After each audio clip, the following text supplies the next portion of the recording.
अगर आप ये टाइम टेबल फॉलो कर लेते हो तो आपका सिलेक्शन 101% होगा। मैं इसकी गारंटी लेता हूँ। तो hey guys, first of all Jai Hind to all. सो आज का हमारा पूरा वीडियो होने वाला है वो कि आप जो तैयारी कर रहे हो, कि आप पढ़ाई करते रहते हो सारा दिन, बोलते हो भाई मेरा टारगेट्स पूरे नहीं हो पाते हैं, जो मैं सोच के चलता हूँ कि आज मुझे ये पढ़ना है, मेरा कंप्लीट नहीं हो पाता, मुझे टाइम कम पड़ जाता है। ठीक है, तो ये वीडियो पूरा उसी के लिए होने वाला है कि अगर आप तैयारी कर रहे हो किसी भी एग्जाम की, अगर आप ये टाइम टेबल फॉलो कर लेते हो तो आपका सिलेक्शन 101% होगा। मैं इसकी गारंटी लेता हूँ। लेकिन वही शर्त है कि आपको ये करना पड़ेगा। अगर करोगे तो भाई गारंटी मैं आपसे लूंगा कि अगर आपका नहीं हुआ तो बताना भाई कि मैंने ये चीज फॉलो करी थी, मेरे एग्जाम तक मुझे उसका रिजल्ट नहीं मिला। तो अभी हम बात करते हैं कि किस तरीके से आपका पूरा दिन का रूटीन होना चाहिए, किस तरीके से हमें किस टाइम क्या पढ़ना है और किस टाइम से उठना है, किस टाइम मुझे सोना है और कब मुझे रेस्ट करना है, कब मुझे पढ़ना है। ठीक है, तो हम पूरी बात करेंगे इस वीडियो के अंदर। तो चलो हम शुरू कर लेते हैं। पहले हम बात करते हैं कि हम बात करने वाले हैं टाइम टेबल क्या होना चाहिए आपको पढ़ाई के लिए। तो पहला जो हमारा पॉइंट है वो लिखा हुआ है कि 8-8-8, मतलब कि 888 टेक्निक। ये हमारी क्या होती है कि हमारे दिन में होते हैं 24 घंटे। 24 घंटे को हमें बांटना है 3 भागों में। 3 भागों में किस तरीके से, वही लिखा हुआ है 8-8-8। किस तरीके से करना है? 8 घंटे हमें पढ़ाई करनी है, अपनी स्टडी करनी है। 8 घंटे हमें सोना है, हमें स्लीप लेनी है अपनी 8 घंटे की। और उसके बाद फिर आपको जो काम करना हो, जो आपको काम करना हो, आपको जॉब पे जाना है, घर पे कुछ खेत पे जाना है, जो काम करना है वो आप कर सकते हो। ठीक है, इस 8 घंटे के अंदर। बाकी का मैंने आपसे बोल दिया कि जो मैं आपको टाइम टेबल देने वाला हूं उससे आपकी स्लीप भी डिस्टर्ब नहीं होगी, आप 8 घंटे लगातार सो पाओगे। बाकी सिर्फ आपको 8 घंटे ही पढ़ना है जब तक आपका एग्जाम नहीं हो जाता है। आपको रेगुलर होकर पढ़ाई करनी है। ठीक है, ऐसा नहीं होगा कि आप डेली पढ़ पाओगे। कभी कभी ऐसा होगा कि आप 6 घंटे पढ़ पाओगे, फिर आपको दूसरे दिन हो सकता है कि आप उसी को 10 घंटे लेके चले जाओ, तो वही हमारा ये 8 घंटे वाला कवर हो जाता है। इस तरीके से हमें अपना पूरा दिन तैयार करना होता है कि 8-8-8 के अंदर अगर आप पूरा करते रहोगे, भाई 12 घंटे मेरे को पढ़ना है और मैं 6 घंटे की नींद लूंगा सिर्फ, आप जो पढ़ोगे ना, आपको समझ लो कि आप 12 घंटे पढ़ रहे हो, लेकिन आपको उसका आउटपुट मिलेगा सिर्फ 4 घंटे का। तो उससे बढ़िया है कि हम सिर्फ 8 घंटे पढ़ लें।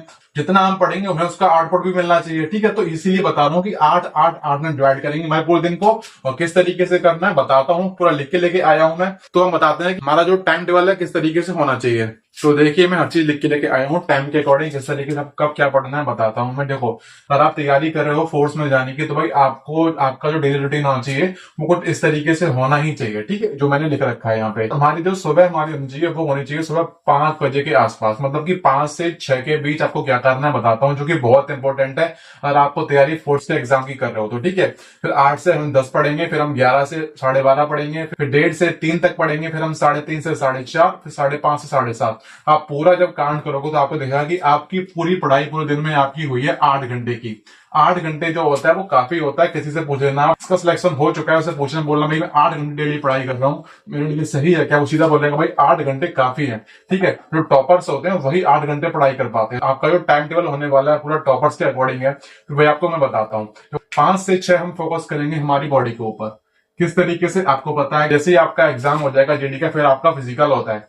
तो अगर हम अभी से ही उस पर फोकस करके चलते हैं तो जब तक आपकी एग्जाम डेट आएगी उस टाइम तक आपका पेपर के साथ साथ आपके फिजिकल की तैयारी भी हो चुकी होगी। ठीक है, इसलिए मैं आपको रिकमेंड कर रहा हूँ इस टारगेट के अंदर कि चाहे आप कहीं भी रहते हैं, चाहे आप जॉब भी जाते हो, तो भी आपका जॉब का टाइम ये नहीं होगा सुबह सुबह जाने का। अगर आप वहां से लेट आते हो, रात में अगर आपकी ड्यूटी होती है, तो भी आप उसको फॉलो कर सकते हो। घर पे जो रहता है वो उसको फॉलो कर ही सकता है। 5 से 6 हमें करना है हमारा एक्सरसाइज वगैरह, एक्सरसाइजेस, और हमें करनी है अपनी रनिंग की तैयारी। आपको पता है कि फिजिकल जब देना ही है एक दिन, तो तैयारी क्यों नहीं करनी है स्टार्टिंग से। ठीक है, तो इस तरीके से हम लेके चल रहे हैं। शुरुआत हमारी हो जाएगी हमारी बॉडी के ऊपर काम करने से, क्योंकि हमें आगे जाके फिजिकल निकालना है, मेडिकल निकालना है। तो इस तरीके से ना 1 घंटा हम आपको दे रहे हैं आपको फिजिकल को। 1 घंटे रनिंग कोई नहीं करता है स्टार्टिंग में। अगर मैं खूब से आगे चलूंगा तो आप अभी रनिंग करने जाओगे, तो आप अभी रनिंग करोगे खूब से खूब करोगे तो 30 मिनट। ठीक है, 30 मिनट से ऊपर आपको रनिंग नहीं करनी है। बाकी जो जितना आपका स्टेमिना है, 2 मिनट का, 3 मिनट का, 5 मिनट का, 10 मिनट का, अपने अकॉर्डिंग कर सकते हो। ठीक है, बाकी प्रॉपर आपको वीडियो अगर चाहिए तो बताना, कमेंट करना, मैं उसके ऊपर वीडियो पूरा लेके आ जाऊंगा कि रनिंग वगैरह की किस तरीके से क्या करना होता है। तो मैं आपको टाइम दिया है 1 घंटे का, इसमें आपको 30 मिनट मान लेते हैं कि आप रनिंग करते हैं, और 30 मिनट में आपको अपने स्ट्रेचिंग वगैरह कर करा के आपको घर पे पहुंच जाना है। ठीक है, मतलब 5 बजे आपको घर से निकलना है और 6 बजे तक आपको अपने घर पहुंच जाना है। फिर 6 से लेके मैंने आपको टाइम दिया है 8 बजे पढ़ाई शुरू होने का। 6 से लेके 7 से 8 मतलब आपको मिल गए हैं 2 घंटे। 2 घंटे आपके पास हैं। आपको जो करना है, सुबह नाश्ता करना है, नहाना धोना है, रनिंग से आके किसी काम पे जाना है, तो वो आप काम कर सकते हो। 8 बजे तक आपको फ्री हो जाना है, ठीक है। फिर 8 से हमारी पढ़ाई शुरू होगी, जो रियल वाली हमारी होनी है 8 घंटे की। इस 8 घंटे के अंदर मैंने फिजिकल को काउंट नहीं किया है, सिर्फ 8 घंटे मतलब सिर्फ पढ़ाई ही पढ़ाई है, ठीक है। तो किस तरीके से होने वाली है, स्टार्टिंग हमने किया है सुबह 8 से 10।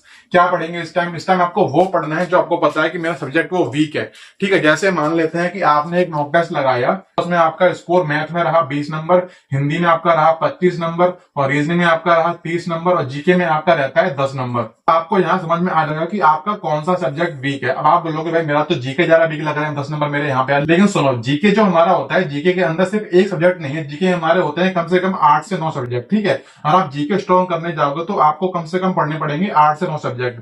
हमारा पॉलिटी, हिस्ट्री, ज्योग्राफी, हमारा economics, current affair, static GK, आपको सारा पढ़ना पड़ता है जीके कवर करने जाओगे तो। लेकिन इसका मतलब यह है कि यहाँ पे स्कोर करना थोड़ा मुश्किल हो जाता है, लेकिन बताओ किस तरीके से करना, सब कर पाओगे। उसके बाद हमारा जो वीक आपको लग रहा है कि मेरा मतलब कि 10 यहाँ पे है, 20 मार्क्स मेरे मैथ में आ रहे हैं, मतलब मेरा मैथ वीक है। कोई ऐसा होगा जिसकी हिंदी वीक होगी, तो कोई ऐसा होगा जिसकी रीजनिंग वीक होगी। तो आपका जो सब्जेक्ट वीक है, आपको पता है कि उसमें टाइम बिल्कुल देता ही नहीं, स्टार्ट कर देता हूं अपना दिन के सुबह सुबह करंट अफेयर पढ़ूंगा। भाई करंट अफेयर पढ़ोगे यार आप स्टार्टिंग की शुरुआत में ही, तो भाई बोल रहा हूँ सिलेक्शन कभी नहीं होने वाला, मैं आपको गारंटी दे रहा हूँ।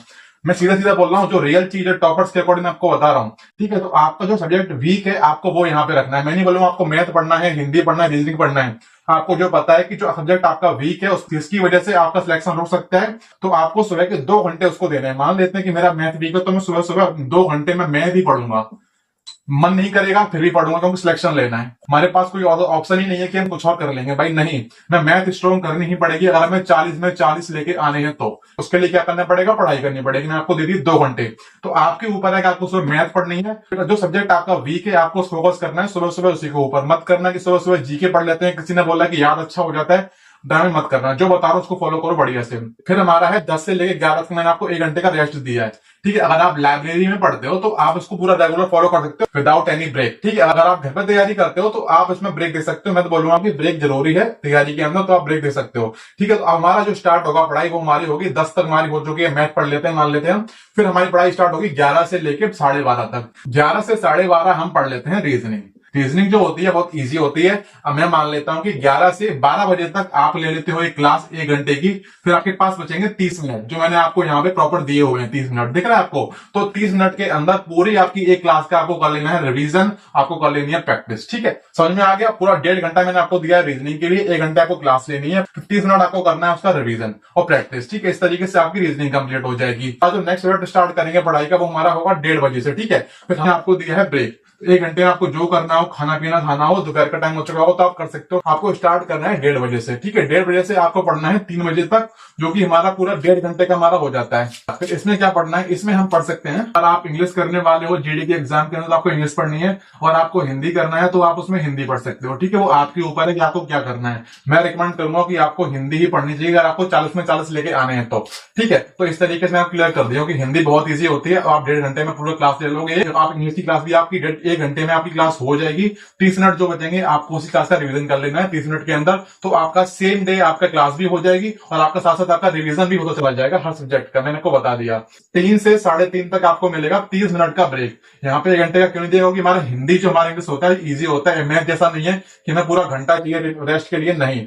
आपको आधा घंटा मिल जाएगा, उतना काफी है हिंदी पढ़ने के बाद। तो 3:30 से 4:30 हम पढ़ने वाले हैं स्टैटिक जीके। ये टाइम मैंने क्यों रखा है? क्योंकि भाई 5 बजे हमारा बैच जो चल रहा है, 5 बजे हम आपको उसमें देते हैं स्टैटिक जीके की क्विज, ठीक है। तो उसमें 5 बजे तक आपको पूरा रिवीजन करके आ जाना है। जो हम आपको टॉपिक पढ़ाएंगे स्टैटिक जीके का 3:30 से 4:30 आपको मिलेगा पूरा 1 घंटा। 1 घंटे के अंदर आपको पूरी क्लास देख के आ जानी है, जो मैं आपको पढ़ा रहा हूँ यूट्यूब पर ही। तो उसकी क्विज आपको मिलती है हमारे बैच के अंदर। तो हम 5 बजे हमारी क्विज मिलती है, तो 4:30 तक आप फ्री हो जाएंगे क्लास लेने के बाद। हमारी क्विज स्टार्ट हो जाती है 5 बजे, इसीलिए मैंने स्टडी जीको को रखा हुआ है इस जगह पे, जिससे हमारी क्विज भी डिस्टर्ब नहीं होगी और आपकी पढ़ाई भी सेम टाइम पे चलती रहेगी। उसके बाद आपको देखो 4:30 से 5:30 हमने फिर से आपको दिया है 1 घंटे का रेस्ट। क्योंकि आपने स्टडी जीके पढ़ा होगा, फिर आपने क्विज दी होगी, फिर आपको क्विज जो आपके क्वेश्चन गलत होते हैं आपको नोट करने होते हैं, मैंने आपको बता रखा है बैच के अंदर। फिर 4:30 से 5:30 आपका रेस्ट हो चुका है, फिर 5:30 से आपको पढ़ाई स्टार्ट करनी है, जो कि आपकी चलेगी 2 घंटे की। 2 घंटे क्यों रखा है, इस टाइम हम पढ़ने वाले हैं जीएस, जो कि हमारा पॉलिटी, हिस्ट्री, ज्योग्राफी, इकोनॉमिक्स हमारा होता है, ठीक है। तो 2 घंटे हम पढ़ेंगे शाम को जीके जीएस। तो इस तरीके से आप पूरा काउंट करोगे तो आपका पूरा 8 घंटे ही होगा, इससे आपका 1 मिनट एक्स्ट्रा नहीं जाएगा, ठीक। 8 घंटे में अपना अपनी पूरी क्लास भी देख पाओगे और साथ में आप अपना रिविजन भी कर पाओगे, साथ में आपका फिजिकल भी चलता रहेगा, ठीक है। तो इस तरीके से पूरा आपका दिन तैयार हो जाएगा। 8 घंटे आप चाहें तो अपनी नींद ले लीजिए, बाकी आपको जो करना है वो आप कर सकते हो। तो मैंने जो टारगेट बनाया है पूरा बनाया है बिल्कुल गांव में जो बच्चा रहता है वो तैयारी करता है उसके हिसाब से। 5 से 7:30 तक हमारा पूरा खत्म हो जाएगा पूरा दिन हमारा। 7:30 के बाद 8:30 बजे हम आपको देते हैं जीएस की क्विज हमारे बैच के अंदर, जहां से आप पूरा कर पाते हो, ठीक है। तो स्टैटिक जीके की क्विज आपकी हो जाएगी क्लास लेने के बाद, वैसे ही आप जीएस की क्लास खत्म करोगे फिर आपकी इसकी आपकी क्विज हो जाएगी, ठीक है। तो इस तरीके से हमारा कोर टाइम टेबल होने वाला है हमारा जीडी की तैयारी के लिए। मैं उम्मीद कर रहा हूँ कि आपने इसका स्क्रीनशॉट ले लिया होगा और आपको इसको चिपका लेना है, जहां भी आप पढ़ाई करते हो वहां पे सामने आपको चिपका लेना है कि इस तरीके से पढ़ाई आपको लेके चल रही है अभी, क्योंकि अभी आपके एग्जाम में बहुत सारा टाइम है। आप अभी से थोड़ा सा ये लेके चलोगे तो बड़े आराम से आपका एग्जाम क्लियर हो पाएगा, वो भी अच्छे मार्क्स के साथ। कितने मार्क्स मैं लेके आया था 152 मार्क्स आउट ऑफ 160 में से, तो वो आप भी लेके आ पाओगे, ठीक है। बड़े आसानी से अगर आप इस तरीके से तैयारी करोगे तो, ठीक है। बाकी हमारा जो टारगेट है मैंने आपको बताया, हमारा टारगेट आना चाहिए 150 प्लस मार्क्स का, ठीक है। 150 प्लस लेके चलना, ये नहीं कि कट ऑफ क्लियर करनी, कट ऑफ क्लियर करने से कुछ नहीं होता। अगर आप सोच के चलोगे मुझे रैंकर में आना है तभी आपका एग्जाम क्लियर हो पाता है, ठीक है। मैं आपको पहले क्लियर कर रहा हूँ हर चीज। पूरा वीडियो हमारा हो चुका है टाइम टेबल के ऊपर, कोई और आपका डाउट रह जाता है तो कमेंट कर देना वीडियो में, तो हम वहां आपको रिप्लाई कर देंगे। तो मिलते हैं किसी और वीडियो में, तब तक के लिए Jai Hind, bye bye, thank you.